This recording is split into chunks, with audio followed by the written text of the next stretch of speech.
Se o evento de anime de 2011 me fez ir atrás do Mafessoli a entender a condição humana com a necessidade de pertencimento, o evento de 2026 me fez ir atrás de um sociólogo também. Tem a ver com o fetiche da mercadoria de Karl Marx.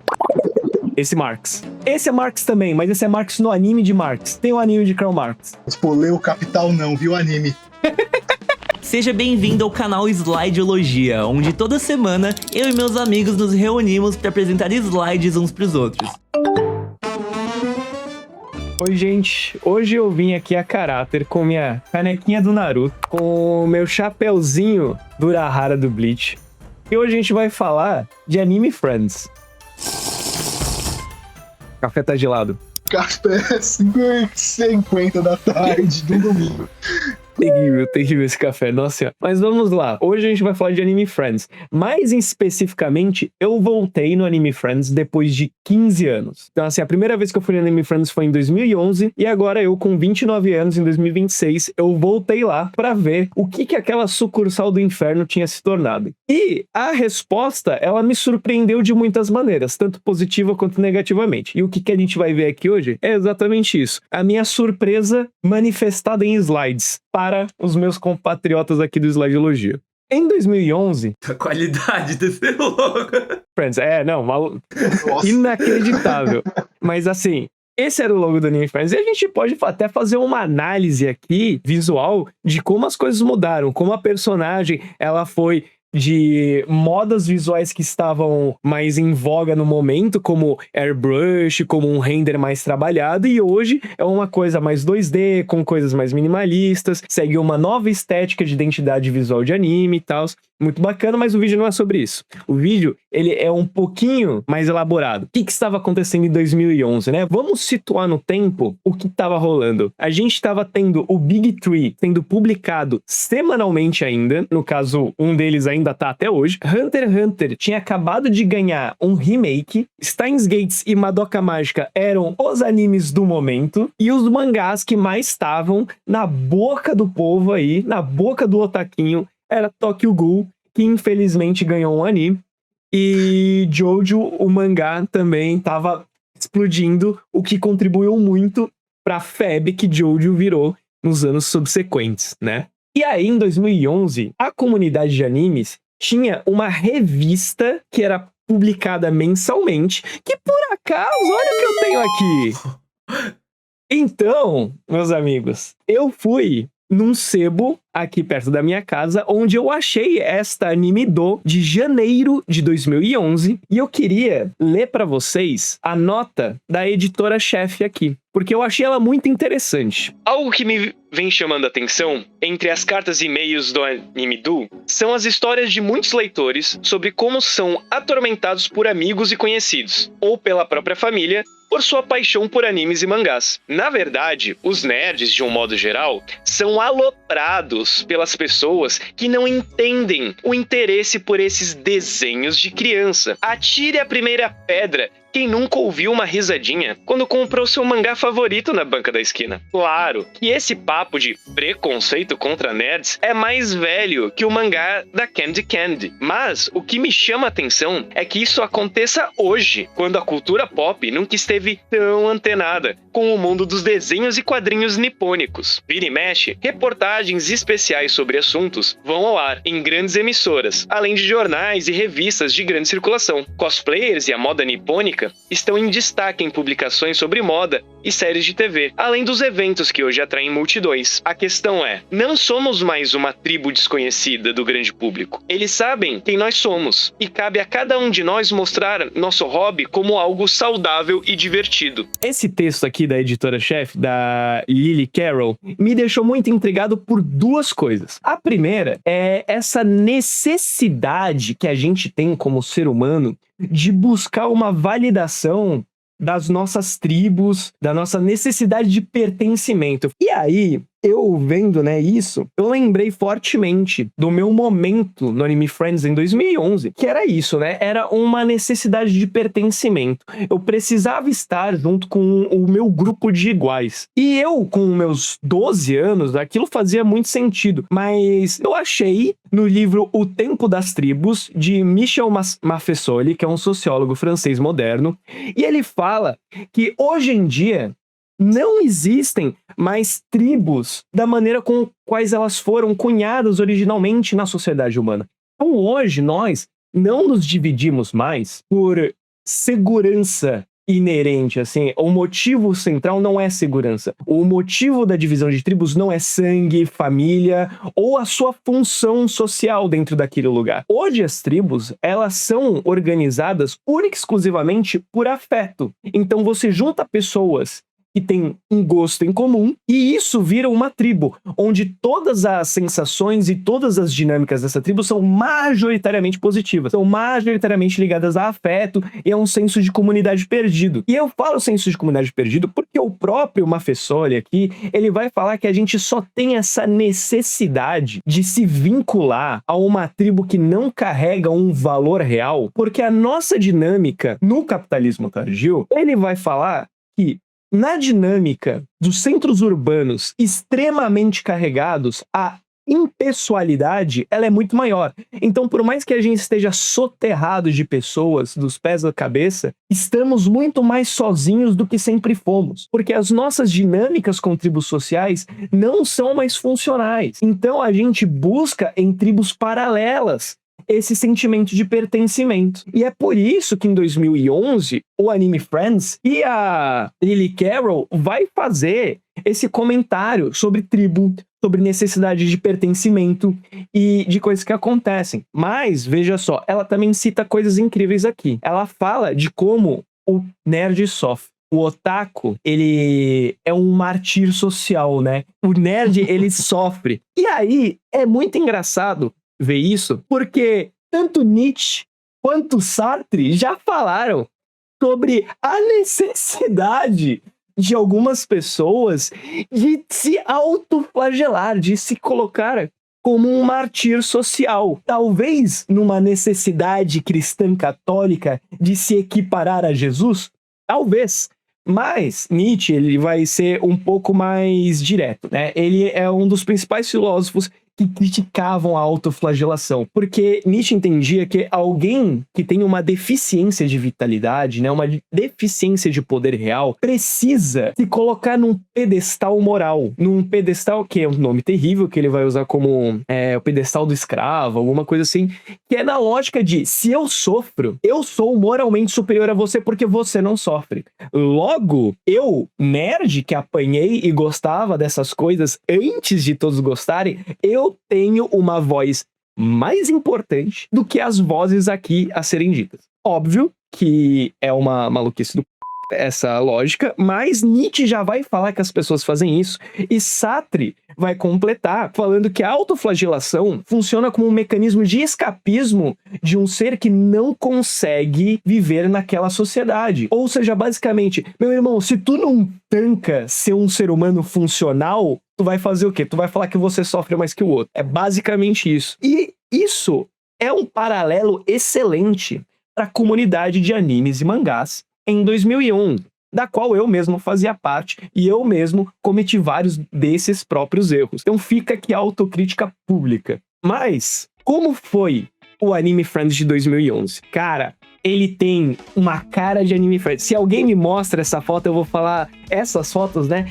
Isso aqui é um espelho de uma época. Eu me senti transportado para aquele momento. E todos esses cosplays feitos de TNT, poliéster vagabundo, suquinho Mup, plaquinha abraço grátis, né? Tinha esse monte de coisa que permeava esse ambiente, que era muito intrigante. Mas uma coisa era clara, esse evento ele tinha como função unir esta tribo que ficava deslocada pelo Brasil e por São Paulo, e isso era muito funcional. Eu, com meus 12, 13 anos, fui nesses eventos e eu saí de lá com amigos, saí de lá com coisas que eu não conseguia comprar fora daquele ambiente, afinal, a internet e a venda de produtos online não era tão difundida quanto é hoje. Então, era um ambiente que, por mais que com pessoas socialmente desajustadas, ainda era um ambiente muito confortável, muito gostoso. Muitos dos eventos e dos stands que iam lá não eram só uma ideia de venda, mas era uma ideia de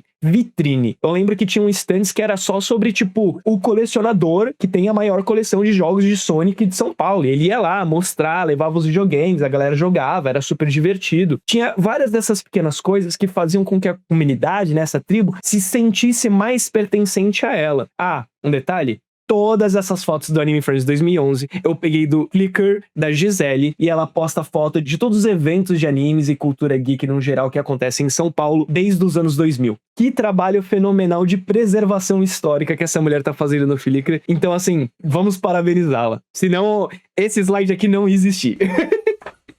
Mas o tempo passou. Tava esperando uma foto sua em 2011 no Anime Friends, mano. Cadê? Então. Não tem. Eu até procurei, mas, assim, foi com Deus isso. Graças a Deus. Chegamos no Anime Friends de 2026. Eu fui muito empolgado, tentando reunir um pouco de querer reviver aquele momento, mas sabendo que talvez não fosse nada daquilo. E eu estava absurdamente certo. Não foi nada daquilo que eu pensei que eu ia viver, mas não quer dizer que foi ruim. Essas são as fotos do Anime Friends que eu fui recentemente agora. E uma coisa que já me intriga é, claramente o ambiente mudou. Não é mais o pátio de uma faculdade lá do B que forneceu um espaço para um evento durante 3 semanas. É um espaço de eventos. É um Expo, alguma coisa. É o Expo AMB esse. Tem cara de Expo, né? Se você me mostrar essa foto, eu não vou saber se é da BGS, se é da Comic Con ou do Anime Friends. Mas é do Anime Friends. É um evento colossal, tem uns 4 palcos diferentes, praça de alimentação, assim, não é a melhor comida do mundo, mas é uma boa comida, né? Não passei fome, não passei mal também da comida, tava super ok. Como vocês podem ver, tem grandes palcos, tem muitas lojas e muitos stands de várias coisas acontecendo aí, e toda a programação do evento. Bom panfleto, tá? Parabéns pro designer. Foi muito útil durante o evento, um desse daqui. Principalmente essa programação aqui foi sensacional para quem fez. Então o que acontece? Vamos falar da programação. Como vocês podem ver, a gente tem aqui 8 espaços acontecendo programação simultaneamente, todos os dias. Então assim, às 13 horas, onde eu vou estar no evento? Eu vejo mais perto de onde eu tô, eu vejo que tá acontecendo às 13 horas e vou lá, e tá acontecendo alguma coisa. Então é entrevista, é show internacional, é evento de promoção, evento de cosplay, karaokê. Meu, não para de acontecer coisa em nenhum momento. Isso é realmente incrível. Parabéns aí aos organizadores. E os shows internacionais são shows bons. No dia que eu fui, teve 3 bandas internacionais, as 3 muito boas. E assim, é realmente meio maluquice. Não é mais um monte de jovem com um odor duvidoso se reunindo pra falar que anime é legal. Não é mais isso. Mas, se o evento de anime de 2011 me fez ir atrás do Mafessoli a entender a condição humana com a necessidade de pertencimento, o evento de 2026 me fez ir atrás de um sociólogo também, mas para ver uma outra teoria que não tem muito a ver com tribos, mas tem a ver com o fetiche da mercadoria de Karl Marx. Esse é Marx também, mas esse é Marx no anime de Marx. Tem o anime de Karl Marx. É muito engraçado. Meu Deus. Esse eu não sabia, real. Caralho. Tipo, ler o Capital não, viu o anime. O anime Friends de 2006 me fez pensar um pouco no fetiche da mercadoria de Karl Marx. Porque se a gente tinha um evento que ele tinha como objetivo central antes unir pessoas, no evento de 2026 eu senti muitas coisas, mas união não foi uma delas. Eu não fiz amigos, eu no máximo encontrei algumas pessoas que eu tava pra ver há muito tempo e tal, mas eu não conheci nada novo. Era um evento onde, tal qual o Mafessoli falou, eu estava inundado de pessoas ao meu redor e eu estava mais solitário do que nunca. Porque nenhuma das relações que aquele evento constrói é para além de gerar dinheiro, de movimentar dinheiro, né? E por que eu falo isso? Com licença, eu tive que escrever isso porque, né? Nesse ambiente, o valor de uso das obras, mangás, livros, música, arte no Artist Alley fica bloqueado ou subordinado ao seu valor de troca no mercado. Ou seja, a cultura deixa de ser um meio de satisfação de necessidades humanas para ser um suporte de valor que visa o lucro e o acúmulo de capital. Isso fica muito claro para mim quando é um evento que ele não se propõe a mais nada além de você ir lá e gastar dinheiro. Porque se teve uma coisa que eu me senti coagido a fazer lá, foi gastar dinheiro. Essa espada aqui diz isso. Mas outra coisa que para mim é a clara visualização da necessidade do gasto, que é a coisa que mais vendia lá, caixas misteriosa. Então você pagava um valor numa caixa que você não sabia o que vinha e vinha um monte de coisa inútil. Porque eu comprei uma dessas. Eu me juntei com meu amigo Rodrigo, que é o participante fantasma do Slideologia. Compramos a mais cara das caixas, porque, veja bem, hoje em dia nós somos adultos, nós podemos. Abrimos juntos e nos arrependemos profundamente. A gente sabia que a gente ia se arrepender, a gente só não sabia que ia ser tanto. Dos 25 itens prometidos, 5 deles eram doces muito ruins, uma toalha do Harry Potter, uma bandana do Naruto e uma série de chaveiros e coisinhas impressas numa impressora 3D duvidosa, porque estava tudo torto. Fora essa questão do fetiche da mercadoria e esse sentimento que ficou pra mim, tem uma coisa que pra mim exemplifica como o Marx estava certo, principalmente na relação desses eventos, né? Uma coisa que eu sou muito fã são mangás. Ontem eu fui no Sebo, como eu mencionei, né? E eu comprei alguns mangás. Esse mangá aqui, Love Hina, eu comprei a edição número 1 dele lá no Sebo. Nunca li Love Hina. Eu sei que ele tem um teor meio sexual, mas eu queria comprar em específico um mangá da JBC, porque fica mais fácil da gente ter alguns parâmetros aqui. Neste mangá da JBC, que ele foi publicado em 2002, ele vem com o preço sugerido de R$ 3,50. Veja bem, é uma publicação mensal, tem 112 páginas e ele tem aproximadamente uns 15 por 10 centímetros. Vamos guardar isso daqui, porque hoje, pela mesma editora, um mangá que tem aproximadamente o mesmo tamanho, com uma quantidade de páginas bem parecida, com um lançamento mensal, tá R$ 45. Ah, mas Arthur, tem a inflação. R$ 3,50 hoje equivalem a mais ou menos uns 14, 15 reais. E eu entendo que pode ter mais uma série de outros fatores. E eu acharia justo pagar até 20 reais num mangá mensal. Mas 45 reais nisso aqui?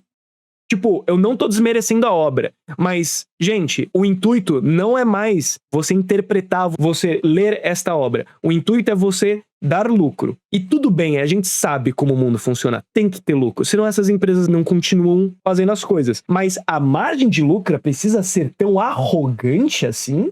Não só é um problema da JBC. Na verdade, a JBC, de todas as editoras hoje, é o que faz o trabalho menos abusivo. Porque se a gente vai pra Panini e a Planet Mangá, aqui eu tenho 2 edições número 1 de Chainsaw Man. Eu ganhei as 2 de presente. Em 2011, estava sendo publicado Naruto mensal, pela Panini e pela Planet Mangá. E custava R$ 9,90. Corrigindo para hoje, de 2011 para cá, dá aproximadamente R$ 20 reais. O mangá de Chainsaw Man, que eu ganhei em 2021, ele vem com preço sugerido de R$ 33 reais. Não sei se vai estar dando para ver. Na republicação mais recente de Chainsaw Man, que foi publicada em maio desse ano, não tem mais preço sugerido, porque eles já estão contando com o valor de revenda dela. Porque eu fui no Anime Friends e eu entrei na Comics e na Panini para comprar mangá. Chainsaw Man, não a edição número 1, uma edição qualquer, estava custando R$ 59 reais.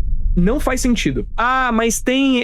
Aqui, a edição 1 de Chainsaw Man está 45 no site da Panini. No Anime Friends estava mais caro. Mas hoje tem edições de luxo, tem edições especiais. Eu sei. Eu tenho elas aqui também.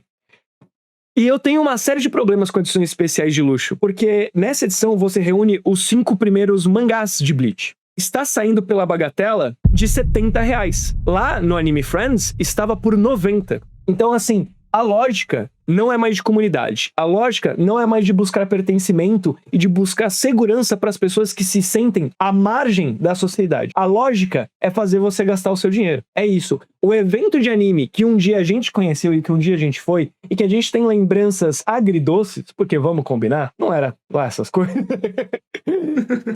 Ele não existe mais. Ele deu espaço para uma nova coisa, para um novo evento que eu não senti em momento nenhum que eu fazia parte dele. Se você falasse para mim que eu estava na BGS ou na Comic Con, era a mesma coisa. A única diferença é que tocava música japonesa no fundo. Mais nada. Aí só pra não só bater na Panini, eu tenho uma edição de colecionador de Shaman King, que é da JBC. Eu acho que é um trabalho um pouco mais respeitoso com a obra original que a JBC faz do que a Panini. Entretanto, tá o mesmo valor. Tá R$90 também, né? Shaman King, edição de colecionador, tá R$90. R$89,90 no site da JBC. Então, gente, não é mais sobre você buscar pertencimento. Não é mais sobre você estar num evento pra fazer amigos. É sobre você ir lá porque você tem que gastar o seu dinheiro. E isso é muito claro. E eu fiquei muito triste. Então hoje, eu talvez voltaria no Anime Friends? Voltaria. Porque o cenário de animes mudou. Se a gente vê, comparado com os animes de 2011, a gente tem coisas muito mais plurais. A gente tem muito mais mangakas mulheres. A gente tem animes que fogem muito mais do circuito shonen. A gente tem coisas com uma proposta muito mais radical do que os anteriores, como Gachiaku, tá? Como Goodbye Eri, o próprio Chainsaw Man e o Chainsmoker Cat, são animes que, mano, eles fogem um pouco dessa lógica de vocês, tipo, só vender lutinha. E eu gosto muito disso, né? Eu gosto da gente estar vivendo esse momento bem plural. Muito plural para muitos tipos de pessoa. E isso é uma coisa que eu queria falar. Por mais que se eu fosse vocês, estivessem pensando em ir, colocariam um pé atrás, eu também quero falar das coisas incríveis que eu vivenciei lá. Foi muito bom ver um evento de animes com uma comunidade muito plural, em cores e etnias de várias pessoas, em idade. Eu vi muitos idosos de cosplay, eu vi muitas crianças de cosplay, e isso foi muito legal. Todas incríveis, foi muito divertido ver os pais lá com essas crianças e incentivando eles a irem lá, se divertirem, tirarem foto com o cosplay que eles ficaram, tipo, meses fazendo. Isso foi uma coisa que me deu um calorzinho no coração e eu achei muito bonito de ver. Fazendo o gancho com o último vídeo, eu vi furries andando lá despreocupadamente, o que eu achei legal, porque eles não tinham medo de apanhar lá, o que eu acho muito bacana. Quando você anda em um lugar sem medo de apanhar, eu acho legal. Então, assim, por mais que o evento tenha virado apenas um recurso para você gastar o seu dinheiro, as pessoas que vão lá ainda fazem muita questão de vivenciar esse senso de pertencimento, de vivenciar essa tribo e manter ela viva. Porque hoje é muito mais fácil a gente conseguir as coisas pela internet, conhecer as pessoas online, mas ele ainda é um lugar que tá resguardado para esses pequenos momentos. Então, assim, eu talvez volte ano que vem, mas volto com as mesmas críticas. Bom, gente, eu vou encerrar por aqui. Foi muito divertido ir lá. Eu queria saber quais são as suas reflexões para não só Anime Friends, mas outros eventos de anime, ou qualquer coisa semelhante, assim, que eu sei que a gente já passou, e a gente vivia no mesmo lugar, mais ou menos, né? Quando eu tive a ideia de criar o canal, eu tenho a minha listinha ali de metas, né? E uma das metas é a gente ser convidado como creator pra um evento. E eu já tô riscando o Anime Friends da lista, porque... Então talvez vocês vejam a gente na BGS, numa Gamescom da vida, né? Mas enfim... Acho que o Anime Friends eu cheguei aí em um só. Essa questão que você trouxe da validação, de você, como ser humano, você sentir a necessidade de ter a validação dos outros, é uma parada que eu não vejo sentido nenhum, mas eu vejo, tipo, muito isso, principalmente na internet, e principalmente de pessoas que gostam, né, dessas coisas mais não convencionais, entre aspas, né? Então, esses dias eu vi um cara que ele postou no Twitter, esse quarto é ok pra um adulto de 25 anos, e aí era um quarto, tipo, super legal, com pôster na parede, e coleção de bonequinho e tudo mais. E por um lado tinha gente falando... Não, cara, você não tem que ligar pra opinião dos outros. Tipo, 25, se você acha que é legal, é super legal. E é isso, tamo junto. Mas ao mesmo tempo tinha um monte de gente dando cara pra merda e falando: não, que lixo, mano. Como assim você tem 25 anos e tem pôster de anime no seu quarto, tá ligado? E aí, mano... Eu, de verdade, eu como um jovem adulto de 27 anos que tem pôster do Sonic no meu quarto, eu entendo quem não vai curtir, mas, tipo, eu não ligo, assim. Então, eu acho que as pessoas elas deviam ser mais... aceitar mais ser elas mesmas e não ligar muito pra validação dos outros. Tipo, com certeza vai ter gente que vai gostar das coisas que você gosta. E eu acho que tem muita gente que liga muito mais pra as pessoas que não gostam das coisas que elas gostam. E aí é aquela outra questão que entra na... que hoje em dia... tem muita gente que se diz normal e gosta de criticar as pessoas que tentam se aprofundar um pouquinho mais nas próprias coisas que elas gostam, tá ligado? E isso, tipo, eu tenho um monte de nicho de gente idiota. Então eu gosto de cinema, eu gosto de videogame. E, mano, se você assiste um filme que saiu antes dos anos 2000... ou joga um jogo do Play 3 pra trás, ou um indie desconhecido, já vão te chamar de performático, tá ligado?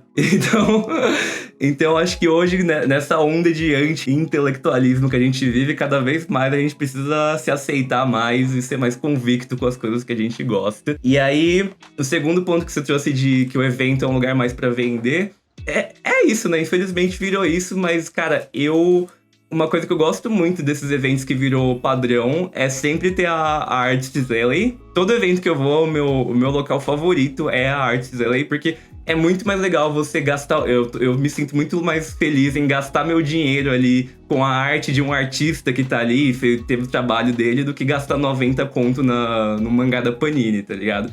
E aí eu acho que essa questão desses eventos trazer esses artistas, por mais que seja mais pra ter mais lucro, eu curto bastante. E assim, mano, todo evento que eu vou é, tipo, no mínimo R$200 com print e bottom e coisas legais. Até porque eu tô pra me mudar e aí eu já tô me preparando pra encher minha parede de pôster, mano. Na questão de ter participado de forma mais ativa disso, tipo, eu nunca fui num evento muito grande de cultura de anime ou coisas do tipo, assim. Só que eu participei de tribos muito nichadas, assim, ao longo da minha vida. Eu já dancei freestep, eu era emo, sou emo ainda. Eu, assim, não sou tanto do anime, eu sou muito do tokusatsu. Eu tenho medo de ir em evento grande de anime, de cultura japonesa, assim, porque, mano, eu vou ter que gastar muito dinheiro com bonequinho, tá ligado? Eu sei que vai ser um negócio que vai me pegar, assim. Então eu preciso me organizar financeiramente uns meses antes pra falar, não, dá pra ir sem medo de ser feliz. E, mano, é realmente uma coisa que antigamente, quando a gente era mais novo, afastava muito de, tipo, ser uma coisa, putz, os caras que tá matando barata ali, de calça apertada. Aí no caso do emo, os canjinha, não sei o quê. E no anime, mano, coisa de otaku fedido, não sei o quê. E assim, ainda tem muito essa coisa das pessoas conseguirem ter esse senso de, que nem o que o Nita falou, de, mano, banca o que você gosta, sabe? Tipo, mano, pô, eu gosto disso aqui, eu vou no show mesmo, eu vou no evento mesmo. Inclusive, na hora que você falou do Nietzsche lá, eu só fiquei pensando, tipo, o pessoal antigamente, essa questão de sofrimento era muito, ninguém gosta de mim, tô com depressão. Eu imagino, tipo, o Nietzsche falando isso assim. Porque, mano, realmente é muito... Também tem esse lado, acho que até hoje, de, tipo, você se afastar também nessa coisa de uma cultura sofrida, porque você tem medo de expressar o que você realmente é, sabe? Mano, só vai, sabe? Inclusive, eu acho que numa esfera muito menor do que vocês trouxeram de ir em eventos grandes, assim, consumir artes de artistas mais, assim, nichados. Pô, toda feirinha que eu vou próximo daqui de casa, que tem artistas, assim, minha parede aqui tem muita arte de artistas que, assim, mano, não faço ideia de quem seja essa pessoa. Comecei a seguir no Insta porque eu gostei da arte numa feirinha de rua ali. E eu acho que é muito isso, assim. Também saber ser contra a cultura quando você vai num evento grande. Tipo, mano, consuma artistas menores. Essas pessoas gostam das mesmas coisas que você e elas estão tentando crescer nessa zona, sabe? Então, seja o braço que apoia, por exemplo, um canal de slides, seja o braço que apoia um artista num evento grande ou num evento de rua também, que é muito sobre quebrar essa expectativa de, tipo, eu preciso ser uma pessoa funcional e isso não conversa com o que eu sou no meu interior. Mano, seja você e pague suas contas e, mano, só foque em pagar suas contas com o dinheiro que você tem que fazer ali de segunda a sexta ou de segunda a sábado. Infelizmente ainda tem um 6x1. E, mano, de resto, velho, seja você, sabe? Vai viver suas sua vida tranquilo, sem medo de julgamento. Porque, mano, enquanto a gente tem essa linha de ter esse receio de ser nós mesmos, e assim, do micro ao macro, é o que acaba abrindo espaço pra hate em culturas de diversas áreas, sabe? Então tem que dar a cara a tapa e falar, mano, eu gosto disso aqui mesmo e, mano, dane-se. É isso, tá ligado? É isso. Como diria a Peach, né, mano? Seja você. É isso, velho.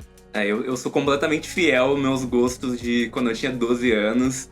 E acho que vai ser assim pro resto da vida, mano. Esse vídeo foi sobre Anime Friends por vários motivos, né? Porque o que acontece? Quando eu completei 16, 17 anos, eu entrei nessa neura do tipo, anime é coisa de otaku fedido, é coisa de criança, e eu não vou mais ver isso porque agora eu trabalho, eu sou um adulto. E eu comecei a trabalhar com 15, 16 anos e tal, eu segui na lógica de não acompanhar e odiar, tá? Odiar. Porque, obviamente, era um reflexo de eu odiando aquilo que eu queria ser, mas não podia. E eu odiava anime e mangá nessa época e falava mal abertamente. Obviamente que tem coisas que tem que ser falada mal, sim, mas de uns anos pra cá, em 2020, eu voltei a ler mangá. E eu senti uma felicidade que fazia muito tempo que eu não sentia. Porque eu aprendi a ler lendo mangá. Eu segui dos meus 7 até hoje desenhando por conta de mangá. Hoje eu não desenho mais mangá, mas foi por conta de mangá que eu comecei. Então, assim, voltar foi eu tancando a pessoa que, tipo, os meus gostos de verdade, né? E, assim,